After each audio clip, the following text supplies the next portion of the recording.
दोस्तों, सामान्य विज्ञान की इस अगली सीरीज में आपका स्वागत है।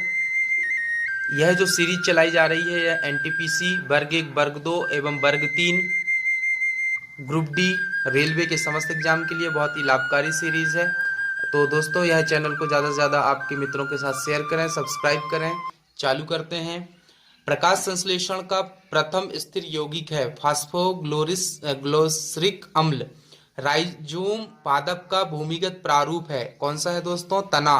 दलहन के जड़ में पाए जाने वाला जीवाणु कौन है? राइजोबियम जीवाणु है, जो कि दलहन के जड़ में पाए जाने वाला जीवाणु है। पौधे नाइट्रोजन ग्रहण करते हैं। किसके रूप में ग्रहण करते हैं दोस्तों? पौधे नाइट्रेट के रूप में ग्रहण करते हैं। पौधों या पादपों पे जल तथा खनिज लवणों का जो संचालन होता है वह किसके द्वारा? जाइलम के द्वारा पत्तियों तक पहुंचाया जाता है।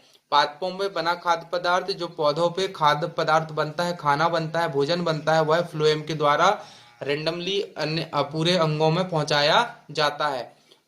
वह यंत्र जिसके द्वारा तने की वृद्धि दर नापी जाती है ऑक्सेनोमीटर होता है दोस्तों। ऑक्सेनोमीटर। आत्महत्या की थैली किसको कहते हैं दोस्तों? लाइसोसोम को आत्महत्या की थैली कहते हैं। लाइसोसोम की खोज किसने की थी? डी डुबे ने 1949 में की थी। प्रोटीन की फैक्ट्री कहलाता है राइबोसोम कहलाता है। प्रोटीन का संश्लेषण होता है किस पे होता है दोस्तों? राइबोसोम में होता है। डीएनए की खोज किया था किसने किया था दोस्तों? डीएनए की वाटसन एवं क्रिक ने किया था। डीएनए का फुल फॉर्म क्या है दोस्तों? डीऑक्सी न्यूक्लिक एसिड है। डीएनए का संश्लेषण प्रतिपादन किया था किसने? कार्नबर्ग ने किया था। डीएनए और आरएनए है क्या है दोस्तों? न्यूक्लिक अम्ल है। डीएनए के क्रियात्मक खंड को क्या कहते हैं? जीन कहते हैं दोस्तों। डीएनए का डबल हेलिक्स मॉडल किसने बनाया था? वाटसन एवं क्रिक ने बनाया था। डीएनए की इकाइयां हैं। डीएनए की क्या है दोस्तों? न्यूक्लियोटाइड्स है। सर्वप्रथम प्रयोगशाला में जीन का संश्लेषण किसने किया था? डॉक्टर हरगोविंद खुराना ने किया था। इनको भी नोबेल प्राइज मिला है दोस्तों। पुरुष व स्त्री जीन संगठन होता है एक्स वाई तथा एक्स एक्स क्रोमोसोम से होता है दोस्तों। पुरुष में एक्स वाई और स्त्री में एक्स एक्स क्रोमोसोम होते हैं। एक लड़का पिता से क्रोमोसोम पाता है। कौन सा क्रोमोसोम होता है दोस्तों? 22 और बाई क्रोमोसोम होता है पिता के द्वारा जो मिलता है, जिससे लड़का बनता है। बच्चों का लिंग निर्धारित होता है पिता के गुणसूत्र एक्स वाई द्वारा और पैतृक सिद्ध करने में सहायक है। कौन है दोस्तों पैतृक सिद्ध करने में? डीएनए और फिंगरप्रिंटिंग टेस्ट होता है। मधुमेह रोग होता है इंसुलिन की कमी से होता है। इंसुलिन की खोज की थी वेटिंग एवं वेस्ट ने की थी। इंसुलिन शरीर में बनती है अग्नाशय द्वारा। और बानक्राइटिस का एक रोग है, किस कहाँ पे होता है दोस्तों? ये बानक्राइटिस श्वास नली का रोग है दोस्तों। पेप्सिन का एक उदाहरण है एंजाइम। पेप्सिन का कौन सा उदाहरण है? एंजाइम। दूध में नहीं पाया जाने वाला विटामिन है। दूध में कौन सा विटामिन नहीं पाया जाता दोस्तों? विटामिन सी नहीं पाया जाता है। टॉक्सिन है एक जहरीला पदार्थ। प्लाज्मोडियम परजीवी है मलेरिया रोग का। प्लाज्मोडियम परजीवी कौन से रोग का वाहक होता है दोस्तों? मलेरिया रोग का वाहक होता है। मलेरिया का रोग का वाहक मादा एनाफिलिस मच्छर होती है। मलेरिया रोग में प्रभावित अंग कौन सा होता है दोस्तों? प्लीहा, तिल्ली, जहां पे अपना खून इकट्ठा होता है। मानव मूत्र में उत्सर्जित होता है। मानव मूत्र में उत्सर्जित क्या होता है दोस्तों? विटामिन सी उत्सर्जित हो जाता है। मूत्र अम्लीय का पीएच मान होता है कितना होता है दोस्तों? 6 होता है। मूत्र का रंग पीला होता है किसके द्वारा होता है दोस्तों? मूत्र का रंग पीला यूरोक्रोम के कारण होता है। मेढक के हृदय में होते हैं 3 भाग। मेढक के हृदय में कितने भाग होते हैं दोस्तों? 3 होते हैं। मनुष्य के हृदय में कितने प्रकोष्ठ होते हैं? 4 भाग होते हैं। मानव शरीर में जल की मात्रा शरीर के भार का कितना होता है दोस्तों? 10% होता है। शरीर में प्रचुर मात्रा में पाए जाने वाला तत्व कौन सा है दोस्तों? ऑक्सीजन है। और मनुष्य के शरीर में जल होता है 65 to 80% जल होता है। और मानव शरीर का सामान्य तापमान होता है दोस्तों 98.6 फ़ारेनहाइट। या हम इसको सेल्सियस में देखें तो 37 डिग्री सेल्सियस, या केल्विन में देखें तो 310 केल्विन होता है। मनुष्यों में मेरुदंड से कितनी जोड़ी तंत्रिका निकलती है? 31। गुणसूत्र क्रोमोसोम की खोज वाल्डेयर ने की थी। गुणसूत्रों का निर्माण होता है क्रोमेटिन नामक पदार्थ से। मनुष्य में क्रोमोसोम की संख्या 46 होती है दोस्तों। 23 जुड़े होते हैं। जीवन की सबसे छोटी रचनात्मक और कार्यात्मक इकाई है कोशिका है दोस्तों। सबसे छोटी जीवित कोशिका है माइकोप्लाज्मा। शरीर की सबसे लंबी कोशिका है तंत्रिका तंत्र। तंत्रिका तंत्र की रचनात्मक तथा क्रियात्मक इकाई न्यूरॉन है। कोशिका शब्द का निर्माण रॉबर्ट हुक ने किया था। और कोशिका का आनुवांशिक पदार्थ है डीएनए है। कोशिका का अध्ययन साइटोलॉजी कहलाती है। कोशिका के भीतर श्वसन का केंद्र होता है माइटोकॉन्ड्रिया। यहीं पे हमारा सारी ताकत और भोजन इकट्ठा होता है माइटोकॉन्ड्रिया पे। समसूत्री विभाजन होता है कायिक कोशिकाओं में, अर्धसूत्री विभाजन होता है लिंगी जनन करने वाले कोशिकाओं में। स्तंभ कंद, धनकंद और सलकंद तथा प्रकंद का उदाहरण है क्रमशः आलू बंडा, आलू का, बंडा केसर का, प्याज का, अदरक का। स्तंभ कंद है दोस्तों आलू का, धनकंद है बंडा केसर का, और प्रकंद है किसका, प्याज का, अदरक हल्दी, यह किसका, प्रकंद का उदाहरण है। अमरूद, अंगूर, शरीफा तथा टमाटर के खाने योग्य भाग जिसको हम खाते हैं, अमरूद में, अंगूर में, शरीफा में ले लें या टमाटर में ले लें, इनके खाने योग्य वाला भाग कौन सा होता है दोस्तों, फलवित्ती होता है। और आम, पपीता तथा बेर के खाने योग्य भाग कौन से होते हैं, मध्य फल वित्ती होती है दोस्तों। फूल गोभी का खाने योग्य भाग कौन सा होता है, पुष्प क्रम होता है। हल्दी में पीला रंग का कारण है कुरकुमिन, कुरकुमिन के कारण हल्दी में पीला रंग पाया जाता है। टमाटर में लाल रंग का कारण है लाइकोपीन। अदरक तथा आलू के खाने योग्य भाग हैं तना। दूध में पाई जाने वाली शर्करा है लैक्टोज। सबसे लंबा कृमि वर्ग है टेप वर्म। कपड़ा सुखाने का तथा दूध से मक्खन निकालने वाली मशीन कार्य करती कौन से काम करती, अपकेंद्रीय बल के सिद्धांत पर। दूध से क्रीम निकालने पर घनत्व बढ़ता है।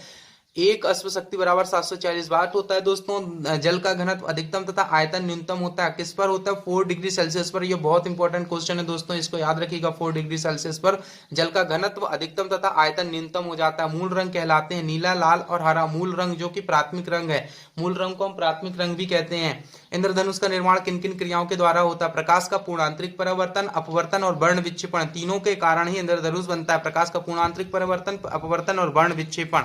यह पूर्ण आंतरिक परावर्तन। इंद्रधनुष में रंग होता है 7। इंद्रधनुष में कितने रंग होते हैं दोस्तों, 7 रंग होते हैं। इंद्रधनुष में बीज का रंग होता है हरा। प्रकाश का रंग निश्चित होता है तरंगदैर्घ्य द्वारा होता है। वेधन क्षमता सर्वाधिक होती है गामा किरणों में। पराबैंगनी किरणों की खोज की थी किसने की थी दोस्तों, रिटर ने की थी। पराबैंगनी खोज की किरणों की खोज किसने की थी, रिटर ने की थी। सबसे अधिक तथा सबसे कम तरंग दैर्घ्य होता है किसमें होता है, क्रमशः लाल तथा बैंगनी रंग का होता है। प्रकाश का तरंग दैर्घ्य होता है 3900 एंगस्ट्रॉम और 7 से 7800 एंगस्ट्रॉम के बीच में होता है मित्रों। प्रकाश की चाल सर्वाधिक होती है निर्वात में। प्रकाश वेग को सर्वप्रथम ज्ञात किया था रोमर ने। निर्वात में प्रकाश की चाल 3 × 10⁸ मीटर प्रति सेकंड होती है मित्रों। अंतरिक्ष यात्री को आकाश कैसा दिखाई देता है, काला दिखाई देता है। किसके कारण दिखाई देता है दोस्तों, सूर्य प्रकीर्णन के कारण दिखाई देता है। समुद्र का जल नीला दिखाई देता है किसके कारण, यह भी प्रकाश के प्रकीर्णन के कारण दिखाई देता है दोस्तों। तारे टिमटिमाते हैं, प्रकाश अपवर्तन के कारण टिमटिमाते हैं। रेटिना पर बना प्रतिबिंब होता है। रेटिना पर कैसा प्रतिबिंब बनता है दोस्तों, वास्तविक बनता है, उल्टा तथा वस्तु से छोटा बनता है। समतल दर्पण पर बना प्रतिबिंब कैसा होता है, काल्पनिक होता है, वस्तु के बराबर तथा सीधा बनता है। प्रकाश का सबसे अच्छा परावर्तक किसे माना जाता है दोस्तों, समतल दर्पण को माना जाता है। दो समानांतर दर्पण के बीच रखी वस्तु का प्रतिबिंब बनता है अनंत पर। हवा का बुलबुला जल में व्यवहार करता है कैसा, अवतल लेंस की भांति व्यवहार करता है। विद्युत फ्यूज मिश्रण होता है किसका, विद्युत फ्यूज मिश्रण होता है दोस्तों, तांबा, टिन तथा सीसा का। हीटर का तार बना होता है नाइक्रोम का बना होता है। बल्ब का फिलामेंट बना होता है टंगस्टन का। विद्युत बल्ब में भरा जाने वाला गैस है नाइट्रोजन। ट्यूबलाइट में भरा होता है पारे का वाष्प तथा आर्गन। कौन सा भरा होता है दोस्तों, पारे का वाष्प और आर्गन, ये ट्यूबलाइट में भरा होता है। फ्यूज का तार बना होता है किसका बना होता है, सीसा एवं टिन का। फ्यूज तार किससे बनता है दोस्तों, सीसा और टिन का होता है। फोटोग्राफी में उपयोग तत्व है सिल्वर ब्रोमाइड। फोटोग्राफी में फिक्सर स्थायीकरण के रूप में प्रयोग होता है सोडियम थायोसल्फेट का। फोटोग्राफी में कौन सा अम्ल प्रयोग किया जाता है मित्रों, ऑक्सैलिक अम्ल का प्रयोग किया जाता है फोटोग्राफी में। तेल दीप की बत्ती में तेल ऊपर उठता है किसके कारण उठता है दोस्तों, केशिकत्व की क्रिया के कारण। हीरा का चमकना तथा मृगमरीचिका बनने का कारण है पूर्ण आंतरिक परिवर्तन के कारण हीरा चमकता है दोस्तों, और मृगमरीचिका भी उसी से ही बनती है। भूस्थिर उपग्रह की ऊंचाई कितनी होती है, भूस्थिर उपग्रह की ऊंचाई 36,000 किलोमीटर होती है दोस्तों। सूर्य की ऊर्जा का स्रोत है नाभिकीय संलयन। रॉकेट की स्थिति आधारित है किसके, संवेग संरक्षण के सिद्धांत पर रॉकेट की गति आधारित होती है। मानव नेत्र कार्य करता है उत्तल लेंस की तरह। मानव नेत्र कैसे कार्य करता है दोस्तों, उत्तल लेंस की तरह करता है। और निकट दृष्टि दोष जिसको मायोपिया कहते हैं, मायोपिया दूर किया जाता है अवतल लेंस का प्रयोग करके। निकट दृष्टि दोष का कारण है नेत्र लेंस का मोटा तथा फोकस दूरी का कम हो जाना, यह निकट दृष्टि दोष का कारण है। दीर्घ दृष्टि दोष हाइपरमेट्रोपिया दूर किया जाता है किसके द्वारा, उत्तल लेंस का प्रयोग करके। और परमाणु बम का सिद्धांत किस पर आधारित है दोस्तों, परमाणु बम नाभिकीय विखंडन पर आधारित है। हाइड्रोजन बम का सिद्धांत किस पे, नाभिकीय संलयन पर आधारित है मित्रों। ग्रीन हाउस प्रभाव गैस है कार्बन डाइऑक्साइड गैस है। दाढ़ी बनाने तथा आंख नाक कान को जांच में प्रयोग होता है कौन सा लेंस, दर्पण होता है दोस्तों, दाढ़ी बनाने के लिए लेंस उपयोग करते हैं, अवतल दर्पण का उपयोग करते हैं। दोस्तों यह सीरीज आपको बहुत पसंद आई तो आप लाइक करें, शेयर करें और सब्सक्राइब करें। और आगे भी साइंस की आगे अगली सीरीज भी लेके आएंगे सर दोस्तों, तो इसके लिए आप